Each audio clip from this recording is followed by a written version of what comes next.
இரக்கத்தினாலே மீட்கப்பட்ட தேவஜனமே, இன்று நாளிலும் கூட கர்த்தர் நம்மோடு கூட இடைப்படுவாராக.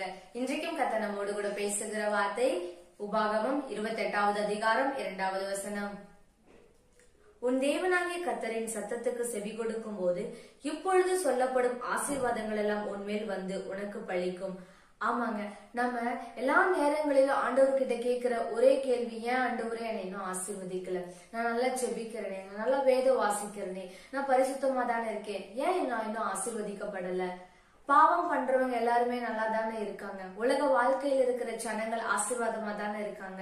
நான் உங்களை தான் ஆண்டவரே நம்பி இருக்கேன், ஏன் என்னுடைய வாழ்க்கை இன்னும் செழிக்கவே இல்லை, ஏன் என்னோட வாழ்க்கையில இன்னும் ஆசீர்வாதமே வரலன்னு சொல்லி நம்ம ஆண்டவர்கிட்ட கேள்வி கேட்கிறவர்களா இருக்கிறோங்க. ஆனா கேள்வி கேட்கிற நாம் ஆண்டவர் சொல்லுகிற அந்த கட்டளைகளையும் கற்பனைகளையும் நம்ம பின்பற்றுகிறவர்களா இருக்கிறோமா? ஆராய்ஞ்சு பார்க்கணுங்க. இல்லைங்க, அதான் ஆண்டவர் சொல்லி இருக்கு, நான் சொல்ற கட்டளைகளை நீ பின்பற்றி வரும்போது நான் சொல்ற ஆசீர்வாதம் எல்லாம் உன் மேல வந்து பழிக்கும் அப்படின்னு சொல்லி இருக்காரு. நம்ம ஏன் ஆசீர்வாதத்தை சுதந்திரிக்க முடியல அப்படின்னா ஆண்டவருடைய வார்த்தைக்கு நாம கீழ்ப்படியல. இன்றைக்கு நாம ஆண்டவர்கிட்ட சொல்ல போறோம், ஆண்டவரே உங்க கற்பனைகளை உங்களுடைய கட்டளைகளை எல்லாம் இன்றைக்கு நான் கீழ்ப்படிய போறேன், ஆண்டவரே நீங்க என்ன ஆசீர்வதிங்கன்னு சொல்லி இன்றைக்கு நம்ம கேட்க போறோம். கேட்கலாமா? பரிசுத்தமுள்ள எங்கள் நல்ல பிதாவே, சேனைகளின் தேவனாகிய கர்த்தாவே, உண்மை நாங்கள் துதிக்கிறோம், ஸ்தோத்தரிக்கிறோம் ஐயா. அப்பா, இன்றைக்கும் கூட கர்த்தாவே ஏசப்பா, நாங்கள் ஆசீர்வதிக்கப்பட ஆண்டவரே உம்முடைய வார்த்தைகளுக்கு கீழ்ப்படிய, உம்முடைய கட்டளைகளுக்கு உம்முடைய கற்பனைகளுக்கு கீழ்ப்படிய எங்களை ஒப்பு கொடுத்து நாங்கள் செபிக்கிறோம் ஆண்டவரே.